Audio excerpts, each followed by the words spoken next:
Hi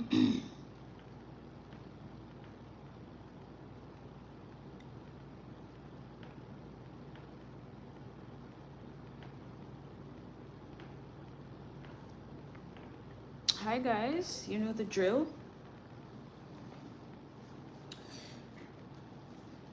As soon as you get here, start tapping the screen, send the likes up, and share the live with a friend or 10. I'm late but me reach.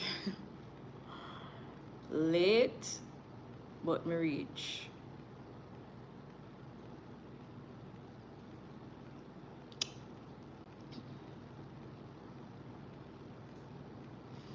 Otis Green, hello.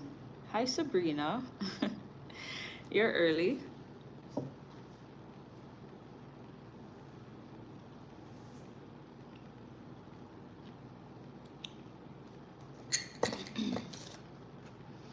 So as usual, I'm just waiting on some more people to get here.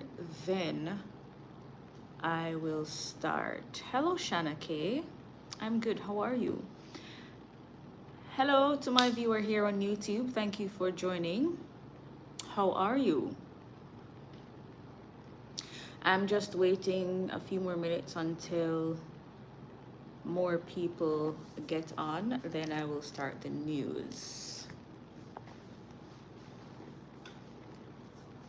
You're good? That's good. Hello, Anthony.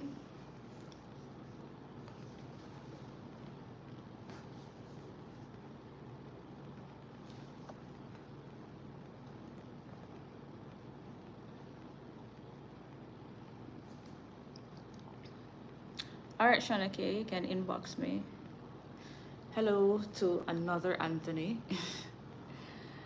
Hello, YouTubers. How are you guys? Thank you for tuning in.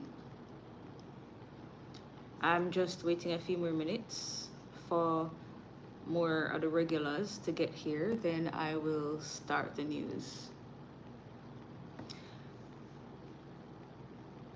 Hello, Lorna. My day was okay. How was yours? Also, please like the live. For those of you here on YouTube, please press like. Mr. Coley, thank you for the gift. Quiet Boss, hello.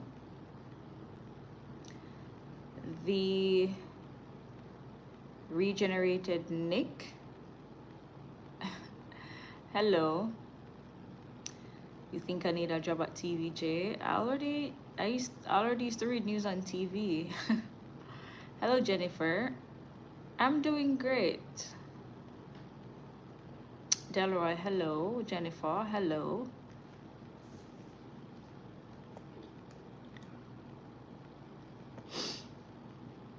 Why did I come off TV? I went to seek greener pastures. Yeah, I went to, you know, explore other opportunities, other avenues. Louis McFarlane, good night.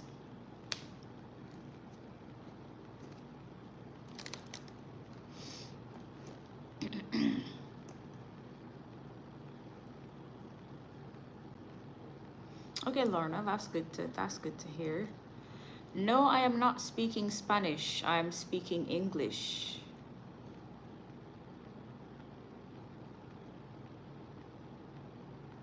Anthony, thank you. Great Eye, hello. Orville, good night. Damian Edwards. I worked at TVJ's cable station, Jamaica News Network, JNN, and I used my name, Abigail Smythe. Hello, Patricia. Hi, State Farm. Hello, Angela, I'm good. How are you?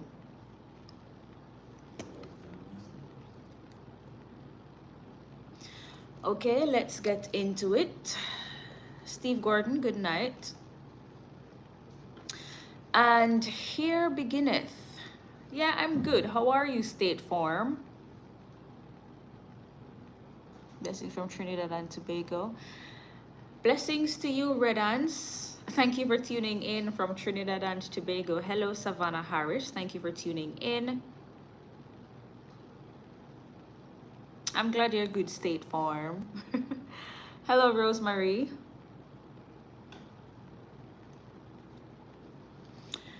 Okay, so here we go. State Farm is there. 9 Days Talk, hello. Orville, you're watching from Pennsylvania. Thank you for tuning in from Pennsylvania. Military Madman, hello. Ragday, hello. Hi Wayne, good night. All right, that's it for marking the register. A lot of you are present. So I'm going to get into the news now. So here we go.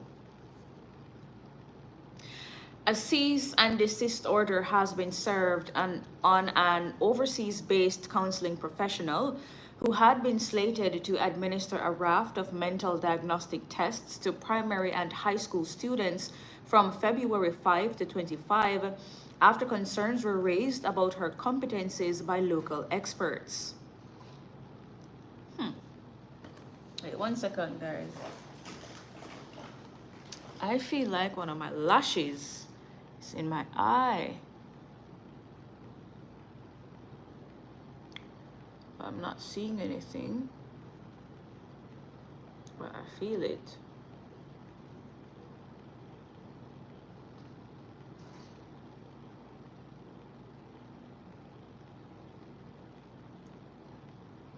Alright, I'm feeling it, but I'm not seeing it.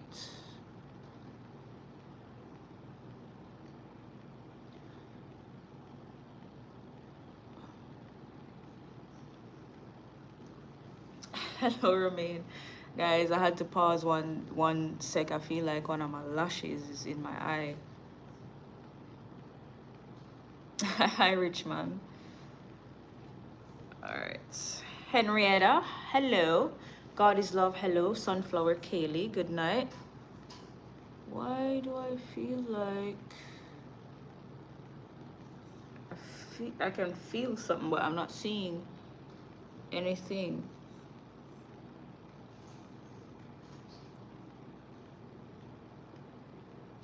All right, I think we're good now. I think.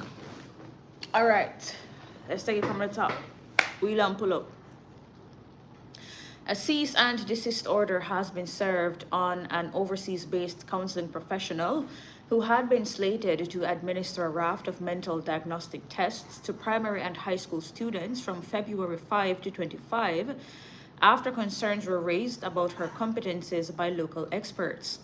But the counseling professional, Dr. Lisa Hall, says she has no intention of canceling her plans. The initiative, which is being spearheaded by local lobby group Global Charity for All and St. Catherine Justices of the Peace Association, was to see Dr. Hall, who they have described as a psychologist and community psychotherapist, offering free psychological testing for primary and high school students in several parishes over the period. Those services include clinical interviews, mental status examinations, vocabulary subtests, computation subtests, and Bender Visual Motor Test, second edition, which gives a description of visual, perceptual, and motor functions, general and behavior observations, among others. However, according to Jamaica Observer sources, regulatory body, the Council for Professions Supplementary to Medicine, based on the concerns raised by Jamaican Psychological Society, wrote to Hall indicating that she was being barred from conducting any testing here, given that she was not qualified to carry out those procedures. Hall's resume, a copy of which was obtained by the Observer, says she earned a Master of Science in Psychology from Capella University in 2014 and a Doctorate of Philosophy in Research Psychology from Walden University in 2022. According to observer sources, Hall was registered here as a licensed professional counselor, despite a license which had been issued to her here classifying her as a psychologist. The sources also claimed that the absence of any evidence of practicum experience or internship for her master's and doctoral degrees have been classified as a red flag by experts in the field here. So, this person was coming to do psychological testing on primary and high school students, and the experts here are saying, not so fast. You're not qualified to do these tests, so you cannot do them here. And the lady says she has no intention to cancel her plans, so I don't know how they're going to sort that out. Omega Clark, hello. Hello, Kevin. All right, let's go down the line. Jamaica Urban Transit Company, JUTC, has announced the launch of a new weekday route, number 504, which will operate between Chapelton and Maypen in Clarendon, starting Wednesday, February 5. That's today. It started today. In a release on Monday, JUTC said this service will enhance connectivity for commuters in Clarendon, providing an affordable and safe transportation option along the Chapelton-Maypen corridor.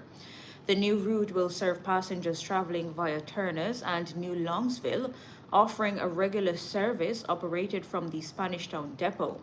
Commuters will benefit from an affordable fare structure of adults $100 while using a smart fare card and $150 if paying in cash.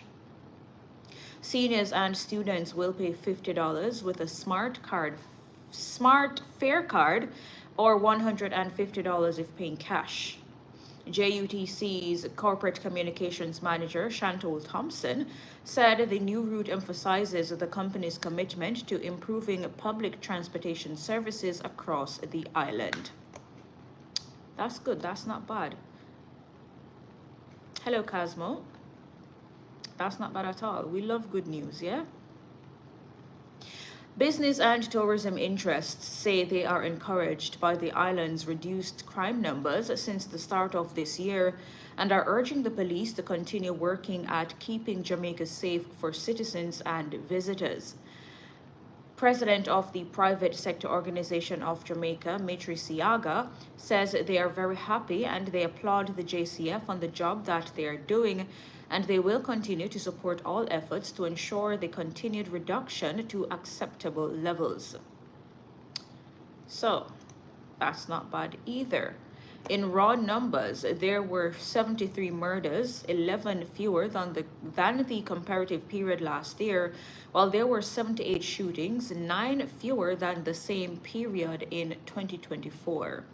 The police are also reporting an 81% decrease in rape.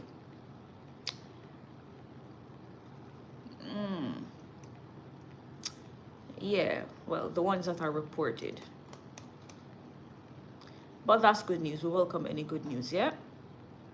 And this is an international story. So on the international scene, US President Donald Trump signed an executive order on Wednesday seeking to ban transgender athletes from participating in women's sports.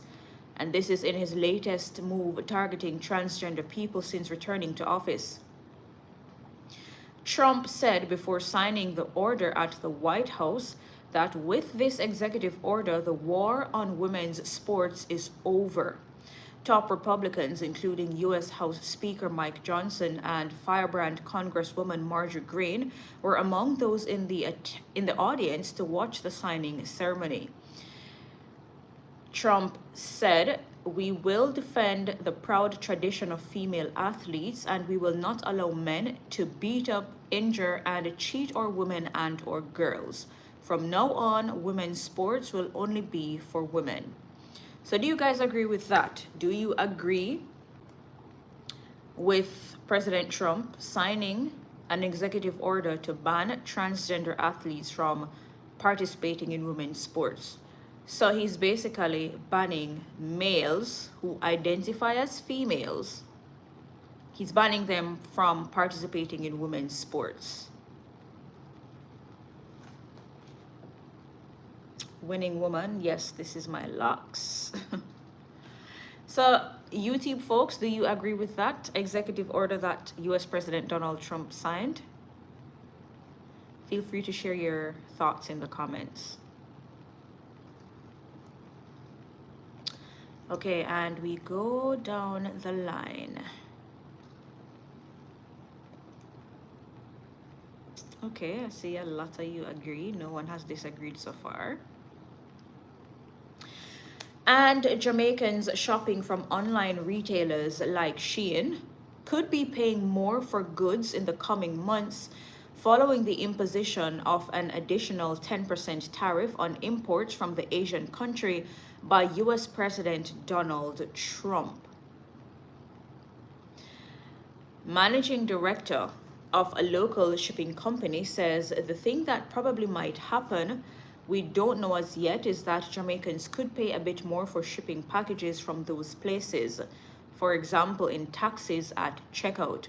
Trump signed 3 separate executive orders on February 1, imposing a 25% tariff on imports from Canada, a 25% tariff on imports from Mexico, and 10% on Chinese imports.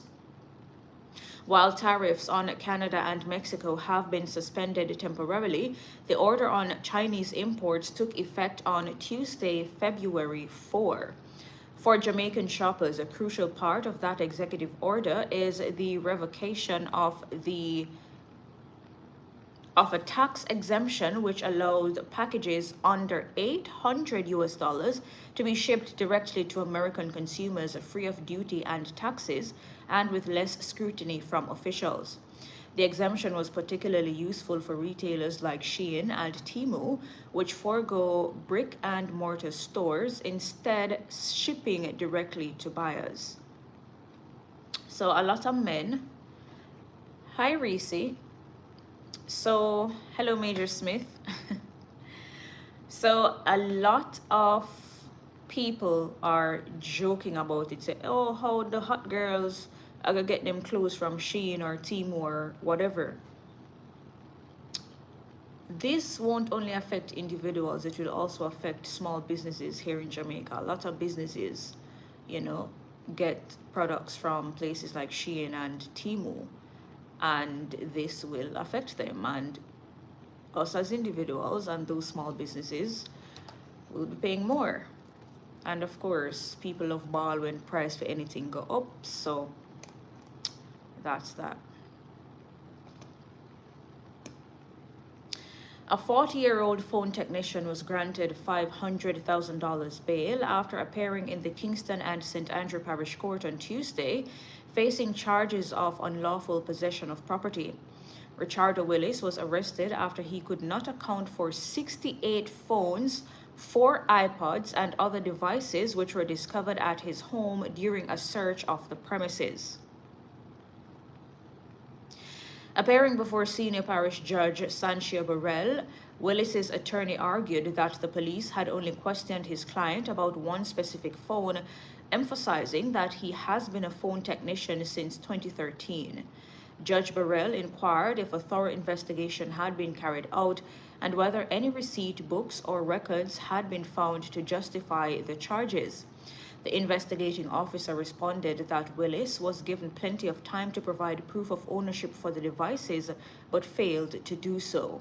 His attorney then requested bail, which was granted at $500,000 with 2 sureties. Willis is scheduled to return to court on March 12.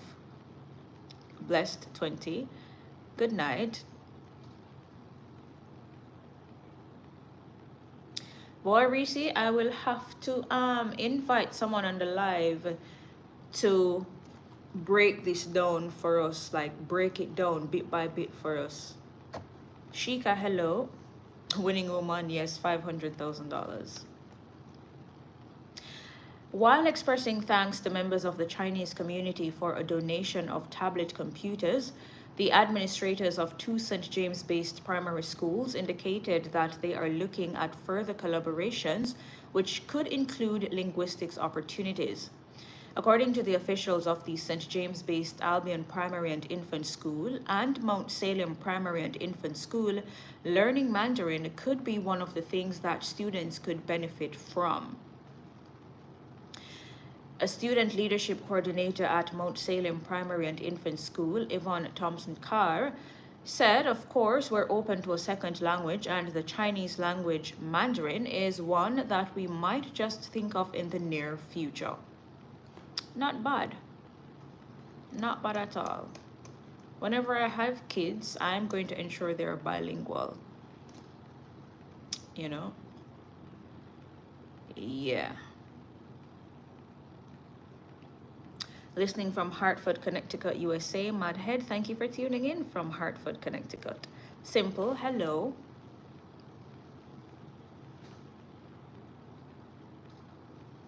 Someone is thinking out of the box, yeah? A much-needed ambulance, as well as a community dental and women's health clinic, valued at more than $16 million, were officially dedicated to the Negril community on Saturday. The project was made possible by Jamaicans abroad, helping Jamaicans at home, the Jaja Foundation, supported by several partners, including Ministry of Health and Wellness, Rotary Club of Negril, and Negril Chamber of Commerce.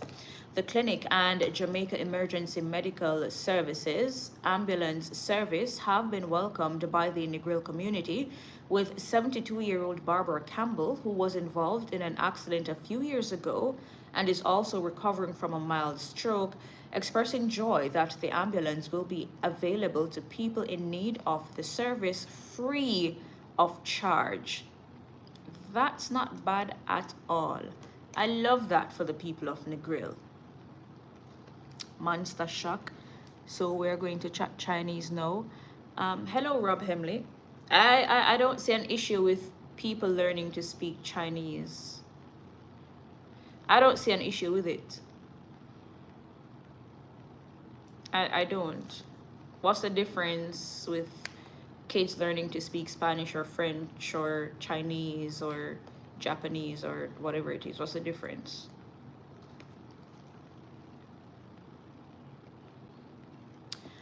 Okay, and with the island experiencing lower than average rainfall since December last year, and with the effects already being felt by farmers, the government is responding with a raft of measures, including a $30 million water trucking program as part of a $134 million allocation to tackle the problem.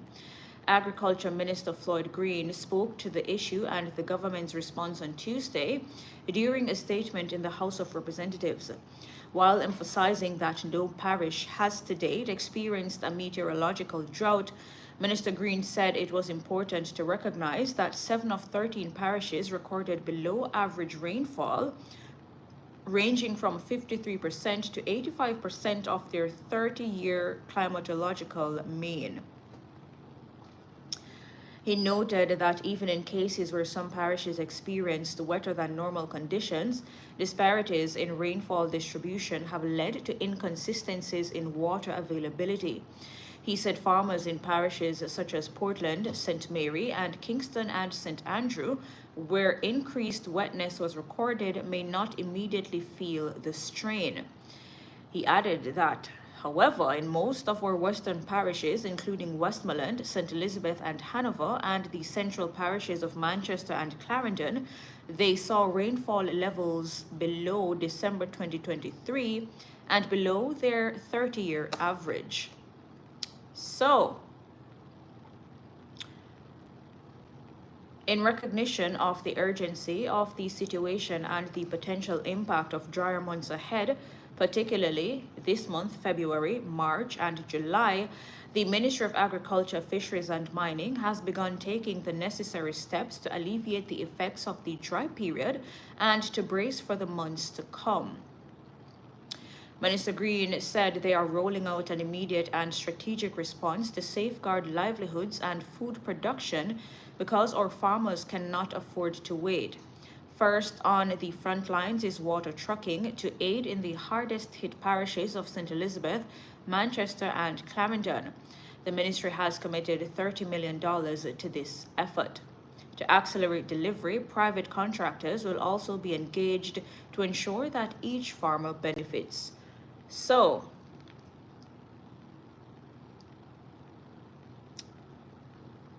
where the water going to come from when we don't have much in storage? Reese, I don't know. I messaged Minister Green earlier to ask him when he can join me on my live to give us some agriculture and fisheries updates. So I'm awaiting a response. I just need him to set a date and a time, and I'm ready.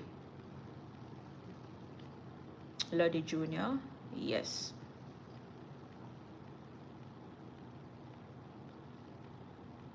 Monster shock. Okay, it's not what you said, it's how you said it. It's the tone.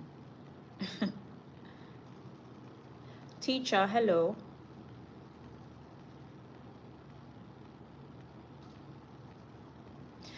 Yeah, Reese, I'm waiting. As soon as I get a response from Minister Green and he tells me a date and time, then I'll invite him on the live and we can ask him all these questions. The Grand Slot Show. Hello, thank you for tuning in once again.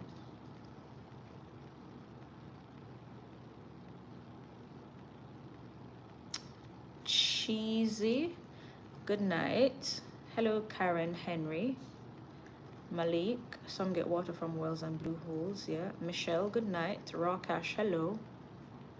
Reese, you're welcome. So yeah, that's what I use my platform for, to educate and to inform and to raise awareness and, to keep people in the know of what's happening in the country. A lot of people don't actively watch TV or listen radio, so I bring the news to them in their hands, on their cell phones.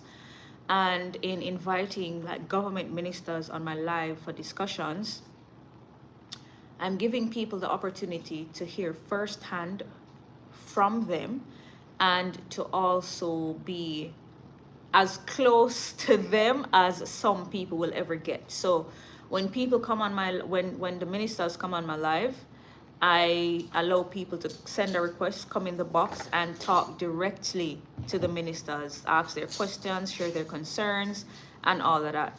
So I'm just waiting to hear from them, waiting for them to tell me a time and a date, and then we'll have the discussion. Thank you, Reese. The news stories that I read, I get them from the Observer, Gleaner, Nationwide, RJR, and sometimes Loop. But reading news for TV, well, in this case, it's TV. Reading news for TV is different from print. So how they write news for the newspaper, you have to write it different for TV. So I might tweak the stories a little bit, especially the lead-ins. Malik. See there, same thing. Grand Slot, yeah, that's true. I've been having a good day. A little tired, but I'm okay. Okay, so we are moving down the line. The St. Andrew South Police say they have successfully apprehended one of the division's most wanted men, alleged gangster Dino Sutherland. The 28-year-old, otherwise called Bertie, of 19 Seaward Drive, Kingston 20, was captured at an apartment complex located on South Avenue in St. Andrew during a targeted operation on Tuesday. That's yesterday. Yeah. A statement from the Jamaica Constabulary Force today said Bertie was a very active shooter for the 440 Drive gang that is at odds with the Samakan gang. His activities impacted several divisions to include St. Andrew South and St. Thomas. His capture is a major blow to the 440 Drive gang led by Mark Harrison, otherwise called Mark II. And that's a statement from the Jamaica Constabulary Force.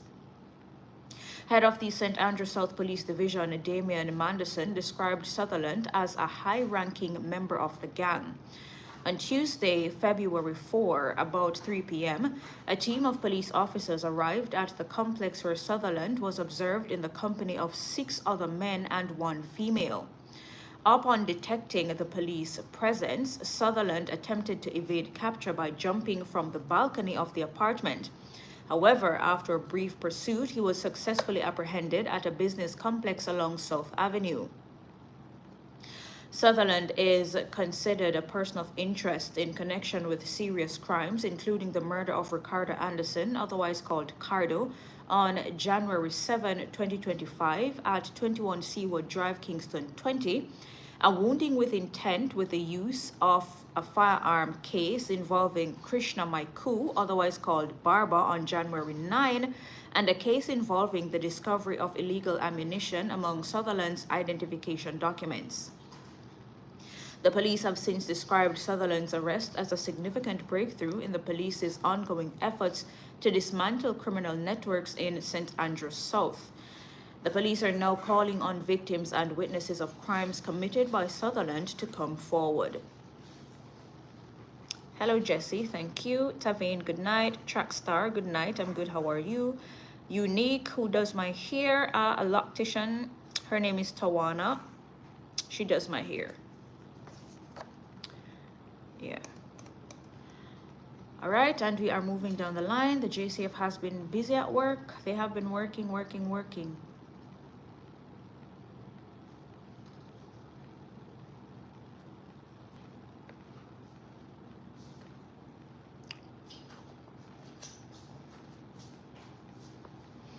Time will come off. I'm not sure. I'm gonna finish. Not long from now. By the time I come back. All right, and we are going down the line.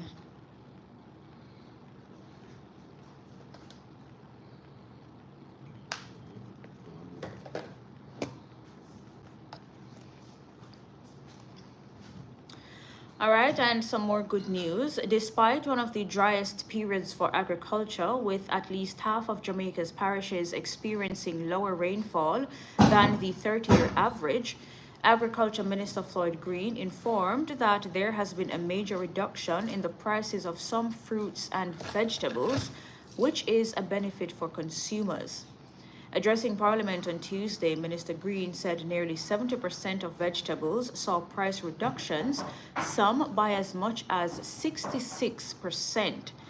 Sweet pepper was down 66% from $1,293 per kilogram in December to $440 per kilogram in January. Lettuce and tomato prices also dropped 44% and 40% from $688 to $384 and from $1,100 to $660. In the meantime, pak choy and carrot prices also saw a reduction of 22% and 33%, showing a price reduction from $267 to $209 and $660 to $440. That's not bad at all. So guys, ensure that you run to the market on the weekend and buy up your vegetables. Yeah, buy up your vegetables. Yep. That's good news. And we continue to move down the line. Farmers island-wide are being urged to report changes in pest populations affecting their fields to the relevant officers in the Agriculture, Fisheries and Mining Ministry. Pests left unchecked can devastate fields of crops, resulting in significant losses for farmers and jeopardizing Jamaica's food security. So, if there are any farmers on here, or if you know any farmers, please note or let those farmers know that they are to report changes in pest population to the relevant officers in the Agriculture Ministry. Yeah.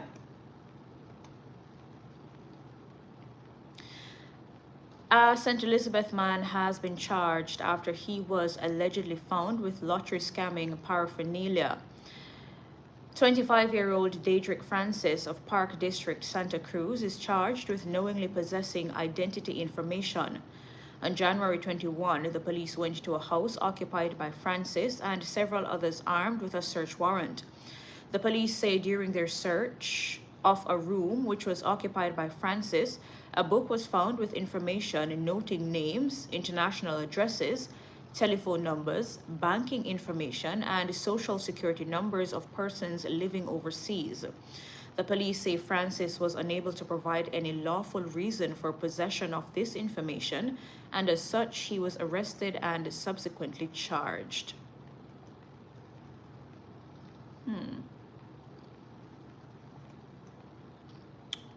All right. The first work order under the government's Shared Prosperity through Accelerated Improvement to our Road Network, or SPARK program, is expected to be completed next month.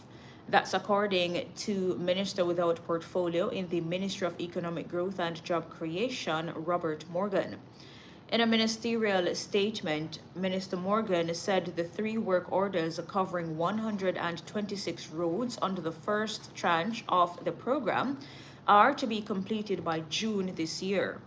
The government's Spark program is being rolled out as motorists complain bitterly about the deplorable state of roads across the country.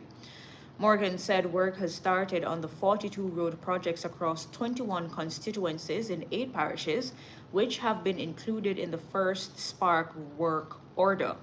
The second work order will cover 42 additional roads across 21 constituencies, and this is expected to begin in late February.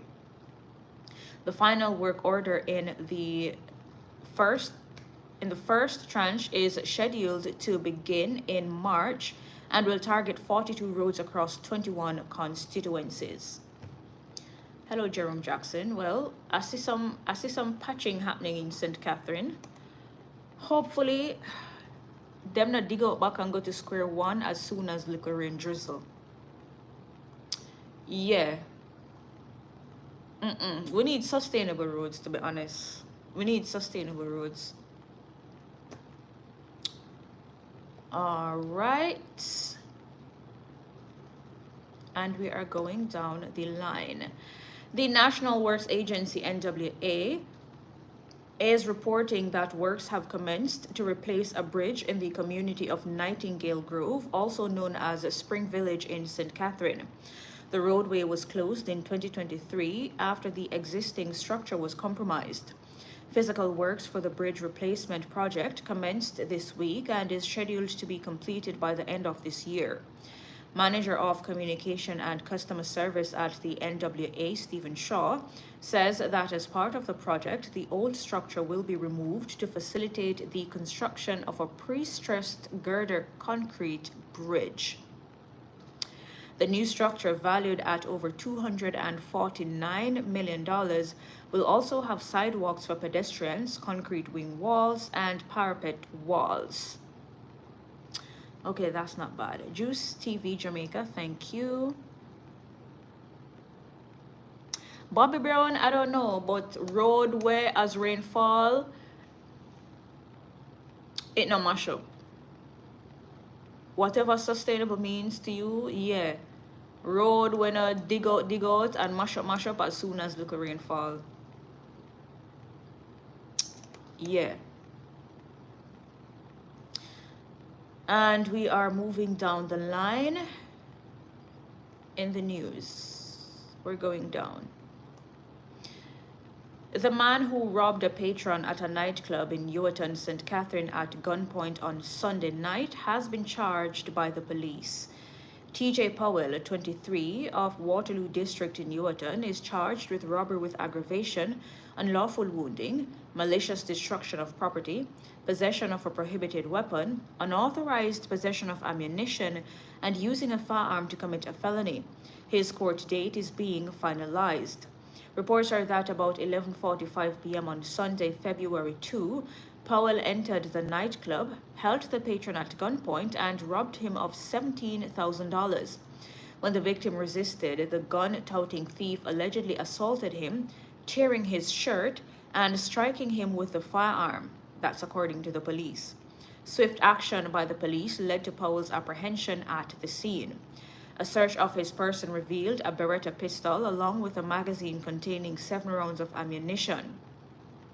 He was arrested and the firearm was seized. Following further investigations, he was charged.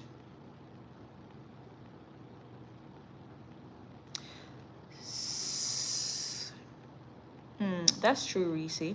Sustainable road is a good idea, but what about the workers? They may not have a job. What do you mean? If roads now mash up every minute, people who fix roads won't have a job? That's what you're saying?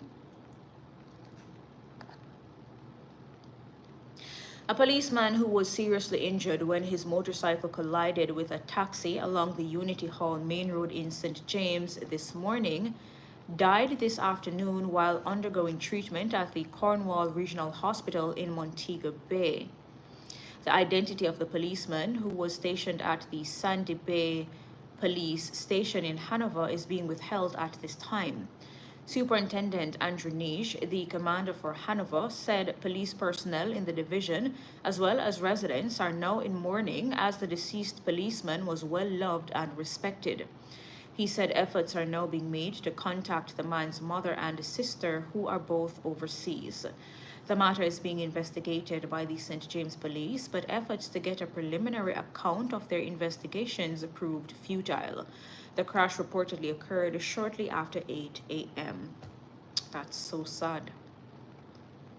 Bruh, leaving your home in the mornings and going back home at night safely is a huge blessing. It's a huge blessing. Oh my God. A St. Anne man has been acquitted of a charge that he molested a young child 5 years ago. A judge found the 21-year-old man not guilty of indecent assault at the end of his trial in the Sentence Bay Parish Court yesterday. Trials involving sexual offenses are closed to the public, so the Gleaner will not publish the man's name to protect the identity of the now 7-year-old child. The alleged incident occurred in 2020 at an early childhood institution in St. Anne, which the child attended. Prosecutors alleged that that's the case. She was 3 years old at the time of the incident. A spokesperson, in response to questions submitted by the Gleaner, said the accused was discharged, no evidence was offered, the matter was tried, and the defendant was found not guilty. So, that's that. He was found not guilty. Now we're going to news from Nationwide News Network. Deputy Director General of the Planning Institute of Jamaica, PIOJ, Claire Bernard, says a wage disparity continues to impede the progress of women in the labor force. Ms. Bernard was speaking at a public forum held by Scotiabank on Tuesday on the state of the Jamaican woman.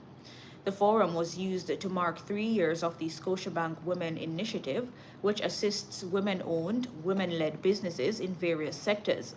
So far, the initiative has injected over $3 billion via a special loan fund. Ms. Bernard says much more work is needed to provide adequate financial assistance to female entrepreneurs. True. And still on the issue of women in the workplace, hi Tanique. Acting Director General at the Statistical Institute of Jamaica, Statin, Leisha Delatibadair, says while there are fewer women in the country's labor force compared to men, the majority of women hold higher levels of education relative to their male counterparts. Delatibadair says challenges such as childcare duties prevent many women from actively taking part in the workforce. True. That is true. That is true. Because in most cases, in all, if not most cases, women are the primary caregivers for children, yeah? and they can't take more active parts in the workforce because they have to care for their children. Yeah, we barely have time. We barely have time to do anything, but we have to be raising children on top of all that. Oh man, it's a discussion for another day. Yeah. And the mother of a St. Thomas woman who was killed and dumped near her home in Golden Valley in the parish says her daughter's confessed killer helped the family search for the missing woman.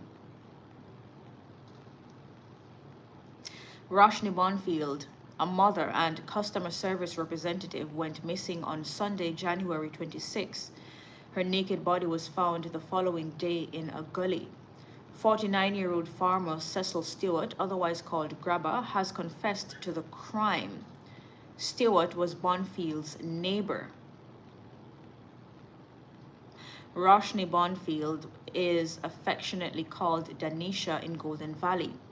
On Sunday, January 26, the 28-year-old left her home about 3 p.m. to visit a neighboring community. Later that afternoon, a resident saw her bag and mobile phone along a roadway near her home.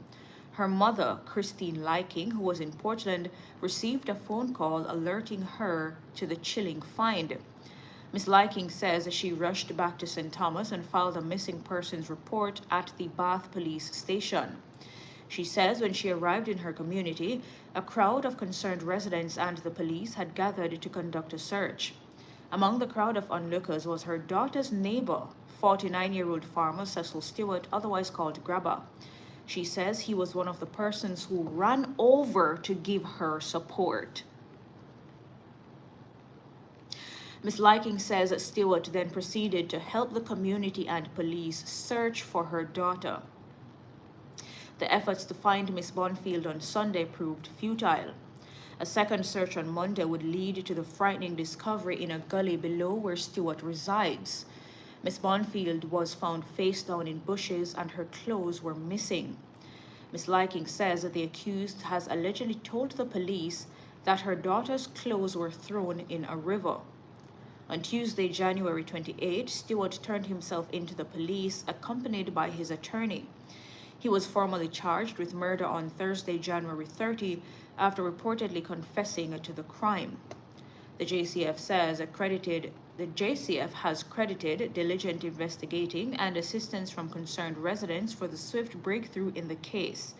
It is not yet known if a motive has been established for the murder. Dragon Man, thank you. Charm? Charm, that's true. You cannot trust anybody. Come on. You're the first person to run over and give this woman support, knowing bloody well that you murdered the woman's daughter and you threw her body over a gully. You even took her clothes off and threw them in a river. Come on, man.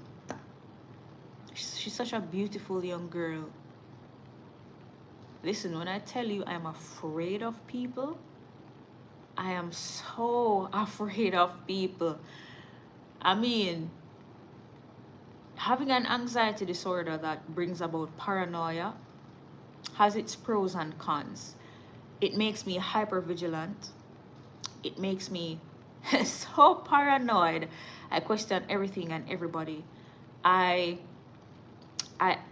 When I go places, I never sit with my back to the door.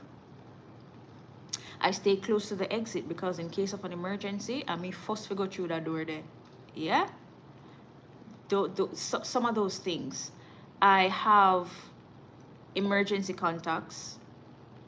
You know, I have the setting on my iPhone where if I press the power button 5 times back to back, it sends an alert to my emergency contacts.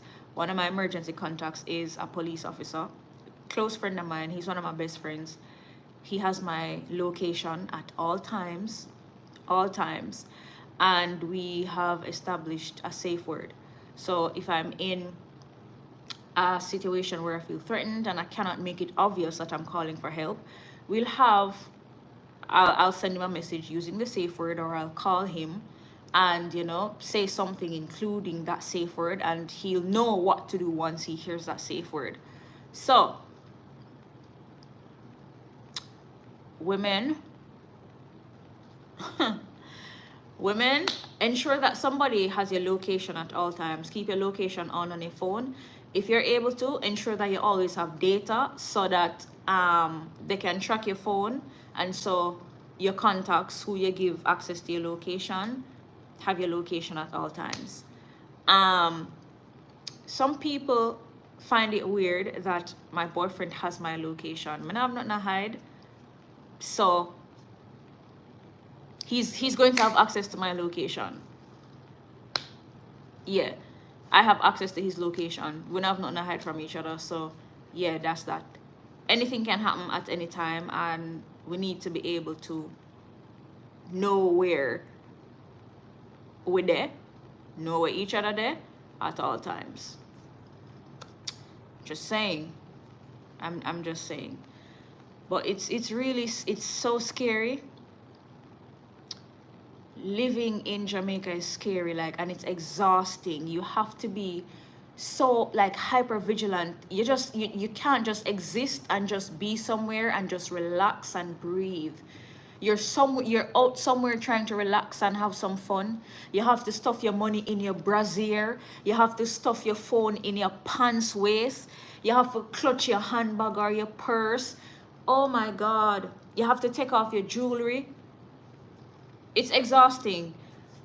It's really exhausting. You can't use your phone out in public because people might grab it. Oh my God. Oh my God. It's exhausting. It's exhausting. It's mentally, it's very exhausting. I'm not tell no lie. It's really exhausting. I mean, even walking on the road isn't safe. Driving on the road isn't safe, especially for women at the stoplights. You see, some of them people, some of the man them at the stoplight, them really weird. You have instances where women are driving and them come to a stop at a stoplight, and the men are trying to open their car doors. Now imagine if their doors weren't locked. You have some men who, you know, they press their tongues against the woman's car glass, you know, against them window, them private parts, all sort of something like, bruh, can we just live? Can we just exist in peace without men being weird? And without other women being enablers? Because you have some women who know that these men do these things and they enable them and they cuddle them. Oh boy. Anyways. Oh, Reese, here's an update regarding some water thing. Agriculture Minister Floyd Green says the ministry intends to increase the number of catchment facilities across the island this year. This as the government seeks to address the inadequate supply of water facing farmers during the dry season. Minister Green says 11 catchment ponds were installed last year. That's also some good news. That's some good news, yeah. That's some good news.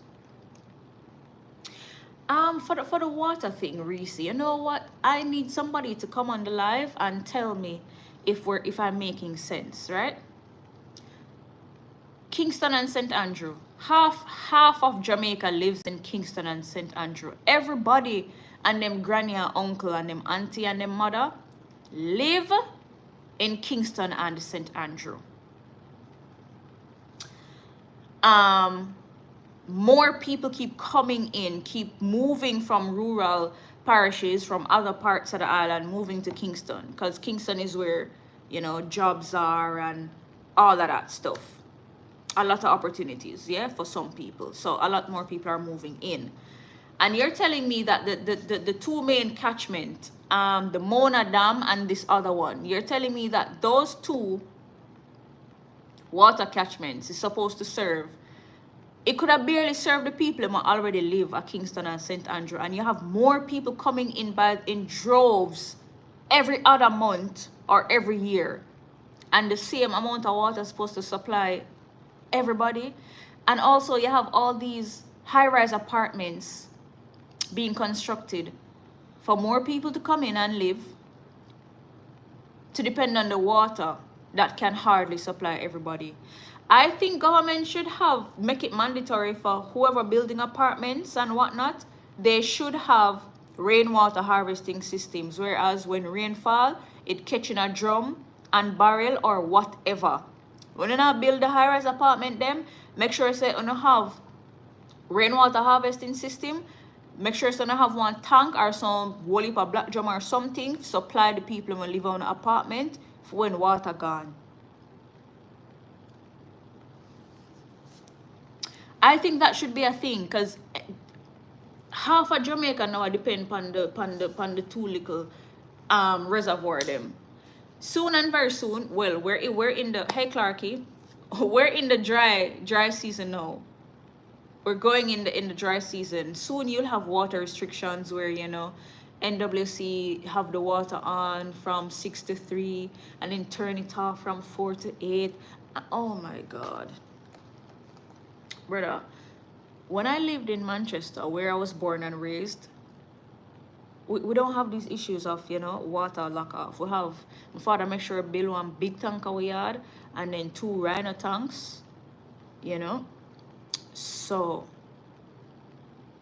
yeah. But can't deal with them something in town with water gone. I used to them some of them I love. Give me the country living. Give me the country life. I'm not a city girl. I'm not a city girl. I can't manage the city living because, yeah, you see, even without dry season water I'll go away. All them something there. All right, so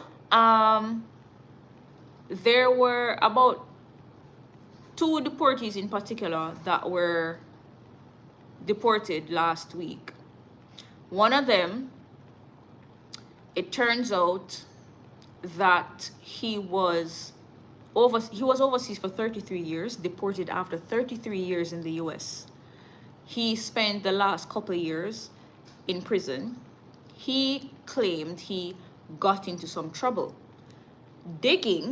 Some digging would reveal that he was a pastor who allegedly raped 3 children, and I think one of them was under 10, and he gave her chlamydia. And now he's back here in Jamaica, roaming the streets free as a bird.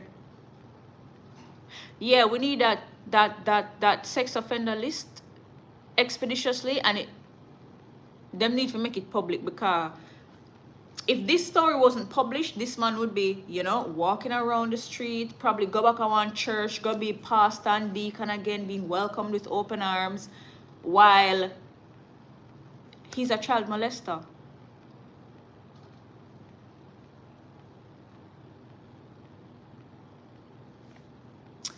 Yeah, another one, as soon as he was deported, he was arrested and charged for murder.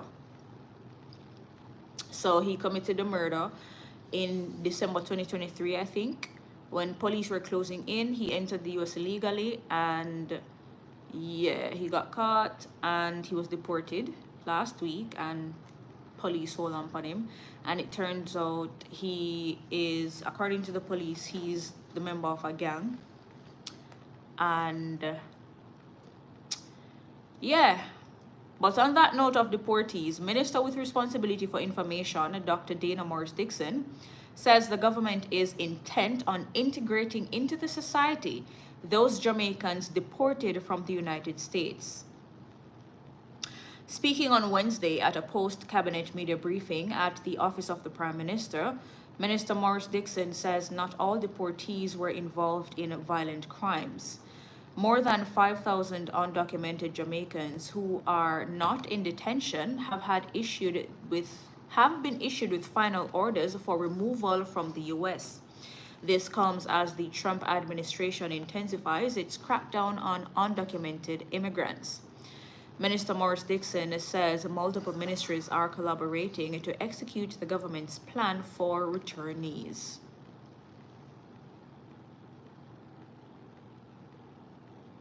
Reese, I'm not sure. I am not sure. I'm not sure, but I'll have to ask. This I didn't see any details here, but I will find that out and listen to the sound bites and tell you. Yeah, that's true. Can you investigate the news about oil being found in Jamaican waters? Paddington, I think we had this discussion some months ago. No oil was found in Jamaican waters. Yeah, there was no oil that was found in Jamaican waters. Why are you saying I can't but I need a girl? Trust me. Do you think it is all by design in order to truck water? No.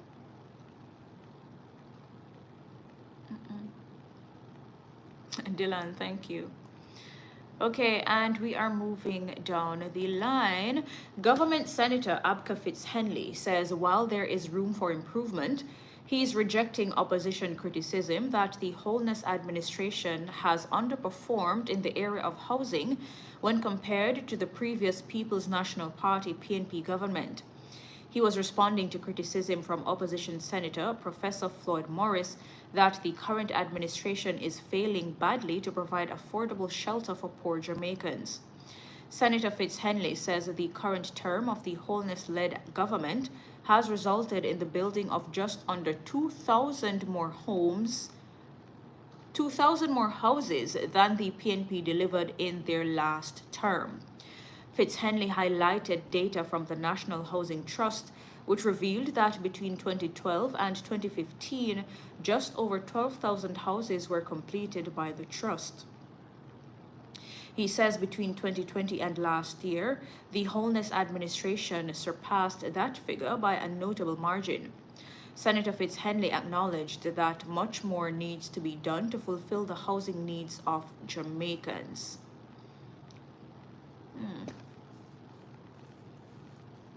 Reese. Yeah. Devoy White, are your dreads real? Yes, my dreads are real. My locks are very real. Grown from my scalp. Marlene, thank you. All right, just a few more stories and then that's it for the news.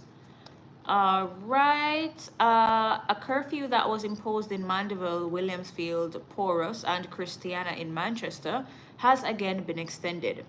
The measure, which has been in place since last Friday, January 31, was extended on Tuesday. It is now due to expire on Thursday. The police say the curfew in each area will begin and end at separate intervals. Hold on, this puzzle thing to extend the time or... Okay. All right, so there was a curfew in Manchester. Manchester was once a peaceful parish, so peaceful to the point where people were saying they don't want to live in Manchester or Mandeville in particular because it's boring and it's only old retired people that live in Mandeville. And look, Mandeville get hot now. It's crazy. It's crazy. And still on the topic of curfews, the curfew that was imposed in sections of the Kingston Eastern Police Division has again been extended. The security measure will continue at least until Thursday, February 6th. The areas impacted include Mountain Ridge, Mountain View Avenue, Cane River Falls, Flag Circle, 10 Miles, Bull Bay, and South Camp Road. Respect the boy.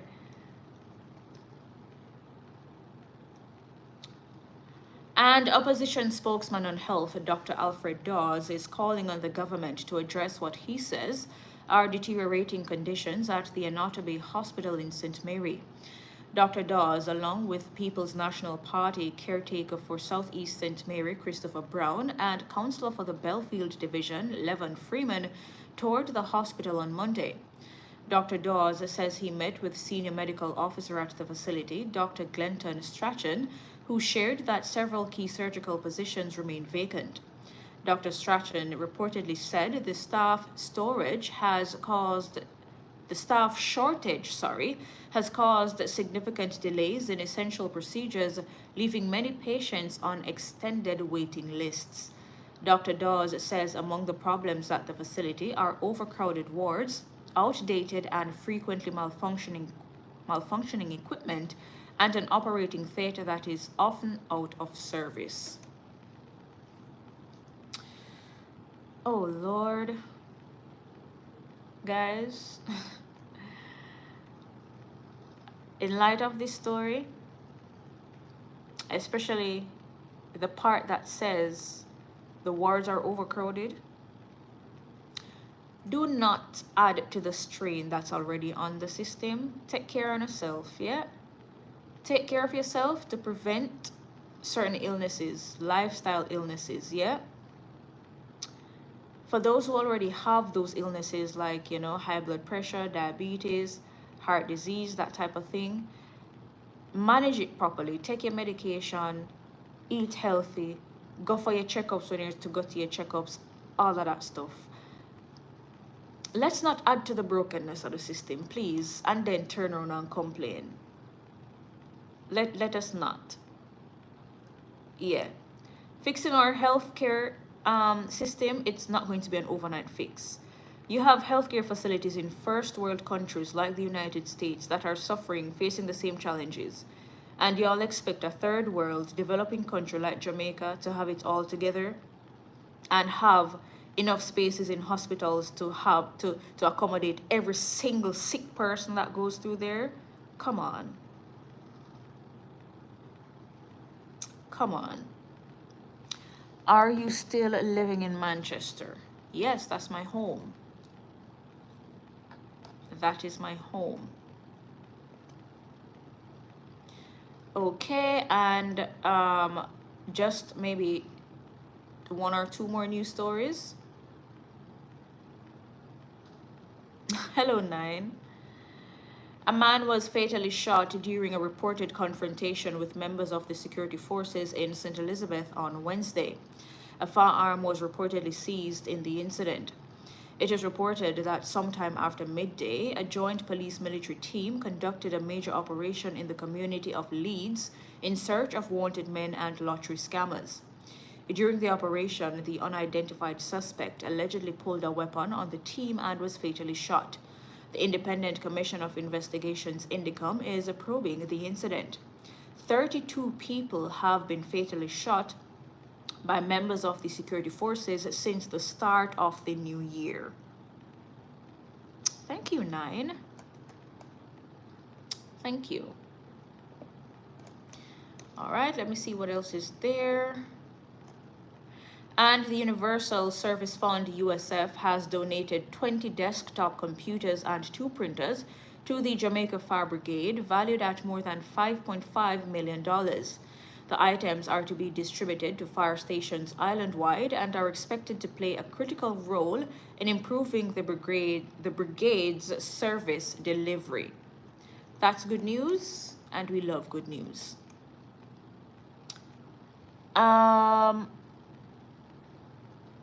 Yandio, I don't know how you pronounce that, but hello. All right, so with more younger persons being diagnosed with cancers, there is a need for them to know the risk, when they should start screening, and what tests they need to do. Director of Non-Communicable Diseases and Injuries Prevention in the Ministry of Health and Wellness, Dr. Tamu Davidson, says a simple test can be life-saving, so young people should seek from their doctors what test they should be doing for their age. She says they encourage annual health checks and doing these health checks early because there is a concern. they're seeing younger and younger persons who are having these common cancers, which usually develop at a later stage. So certain cancers that people usually develop in their 50s, 60s, thereabout, persons in their 20s and 30s are getting these cancers, yeah? She adds that they're encouraging persons to discuss their risk with their healthcare provider, and they're also encouraging persons to actively work towards preventing the common risk factors. Dr. Davidson, I'm tired, I'm tongue tied. 9, I don't know how to teach people to read like me. Opal Campbell, thank you. All right, let me take this again. Dr. Davidson says that maintaining a healthy diet, low in fat, salt, sugar, trans fat, processed foods, and eating more fruits and vegetables, as well as becoming more physically active, can help to prevent non-communicable diseases. She is also encouraging persons not to smoke, as smoking is linked to many cancers and other health conditions.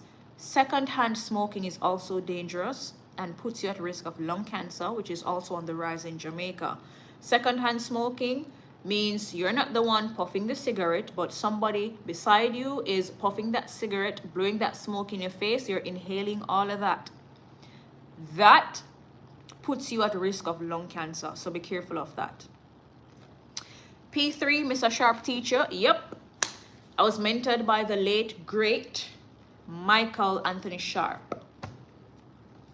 Yeah. So guys, as I always preach every day, make your health a priority. It dread out them, I tell you. It dread and it rough. Living with any type of disease, it's not easy, especially on your pockets. Take it from me. Tired for telling you. Make your health a priority. I had to stop working out for a little bit. I had gotten back in the gym after I got cleared from my doctor following the whole blood clot incident in my lungs. I got cleared to go back to the gym, but I had to stop again because my heart was acting up and I couldn't work out until we got to the bottom of it. We did some tests and all of that, spent over $100,000 to figure out what was happening. And then after that, my lungs, they're just, I don't know, they're really out of whack. I mean, after the whole blood clot issue, my doctor did say that my lungs have been left permanently damaged. And while the blood clots are completely cleared from my lungs, after a whole year, I no longer have any blood clots in my lungs. They're all gone. Although some of them broke down and attached themselves to the wall of my lungs. So my right lung, the wall of my right lung is thicker than it should be. So even though the blood clots are gone, my lungs are weak. Bruh, shortness of breath is killing me. Shortness of breath are killing me, I tell you, like, it is so bad. Like, my lungs are so bad. But my doctor did say it's, you know, say they're not going to be as good as they used to be. So my heart sick and my lungs them no good. Oh Lord. So I have to start doing physiotherapy to get back some strength in my lungs, and I need to get back in the gym as well. But I can't go back in the gym until I do a pulmonary function test, which is a test on my lungs to see at what capacity they're functioning. All of this that I just mentioned isn't free and it's not cheap. It's money. So for those of you who have good and perfect health and you take it for granted, you eat what you want, you drink, you smoke, all of these things, thinking that every day are gonna be Christmas, you're at risk and anything can happen to you at any time. And it is not pretty. You hear me I preach to you every day? Alright. Can't someone tell you, you know. Sometimes I wish, or sometimes I wonder what my life would have been like had I been healthy, like no health issues, not having a battery in my heart and all of these things. I often wonder what my life would have been like. But then I just have to accept that this is a journey for me to take in this life. This is just my path. So I just have to adapt and adjust my sails and keep pushing forward. Miss Robinson, thank you. Johnson, where do you live? I live in Jamaica. Yeah, P3, I remember. I remember.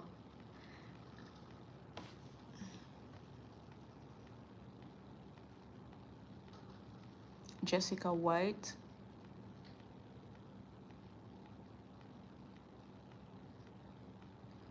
Okay, I don't understand that statement. I don't understand what you're trying to say. Christy, thank you. Thank you. My story doesn't stop here, trust me. It doesn't. Yes, I've been to Westmoreland. I have been. Okay, so here's some more good news before we get back to this discussion. Residents of Negril, Westmoreland, speaking of Westmoreland, residents of Negril, Westmoreland will benefit from free health services at an expo to be held on February 9 at Waves Beach in the resort town. Community advocate Rosa Young is partnering with the Westmoreland Health Department to stage the event as part of her Waves One Love Jerk Fest weekend from February 8 to 9.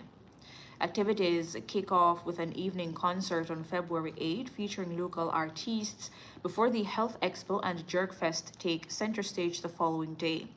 Persons attending the Health Expo will receive free screenings and free tests for blood pressure, blood sugar, cholesterol, HIV, STI checks, and immunization, among other services. So if you're in the grill or know anybody in the grill, call them and tell them, say, they need to go and, make use of this opportunity, make use of these free checks. Because if you go to a private doctor to do these, you have to pay. These aren't free. So ensure that you make use of it, yeah?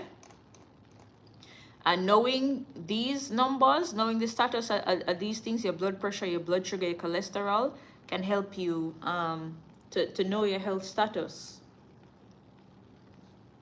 It's important. A lot of people are walking around with blood pressure so high that they are one blink away from a stroke or a heart attack and they don't even know.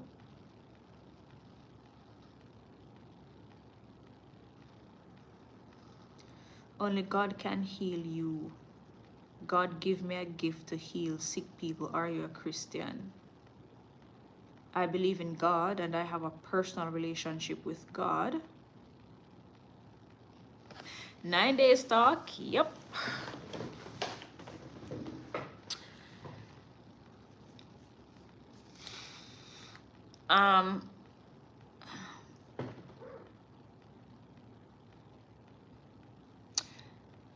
You do not look or act ill to me, yet the fact is concerning. I pray that you'll naturally.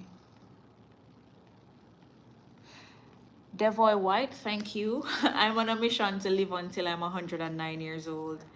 So I just want to do that test for my lungs and get the go ahead to get back in the gym, be more consistent with my special diet, and just go back hard at it to, get back fit physically and to build my body stronger than it has ever been, and just keep moving forward in life and live to 109. And while I'm living to 109, I'll ensure that I live a fulfilling and impactful life, I'll motivate and inspire people and make a difference in my country.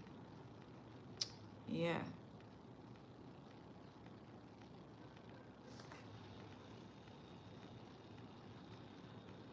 Apple Watch not tell you all of that. Not really. Not in all cases. Apple Watch not tell you your HIV or your STI status and your blood sugar, your cholesterol.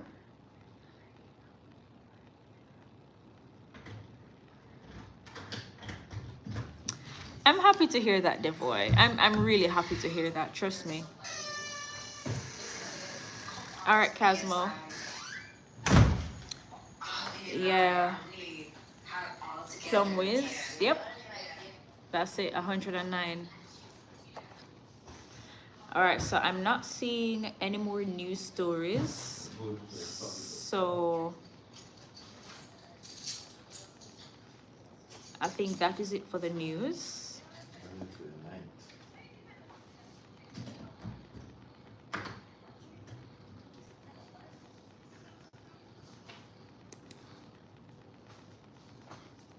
All right.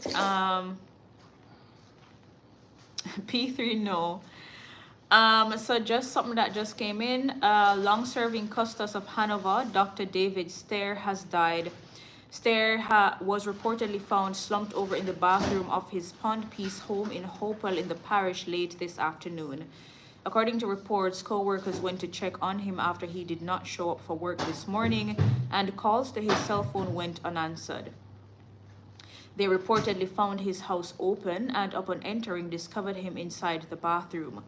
Following the discovery of his body, a police team led by Superintendent Andrew Nish, the police commander for Hanover, went to the location, which was cordoned off to facilitate the processing of the scene.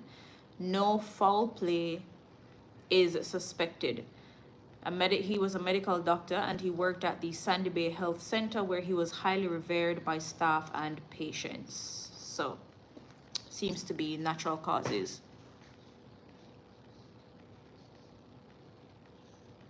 You know, when you hit all 60 plus, you lose the pretty looks. Okay, I don't care. I'm not living for looks. Alright. Yeah, the meaning of my life and my purpose go beyond looks. So, all right, guys, that's it for the news for tonight. I have to hop off and leave you now. I will catch you tomorrow, same time, same place, for the same thing. Have a good night and ensure that you whisper a word of prayer before you go to bed. Ask for guidance and protection and coverage, and sleep well. And I'll catch you all tomorrow. And thank you for tuning in, as per usual.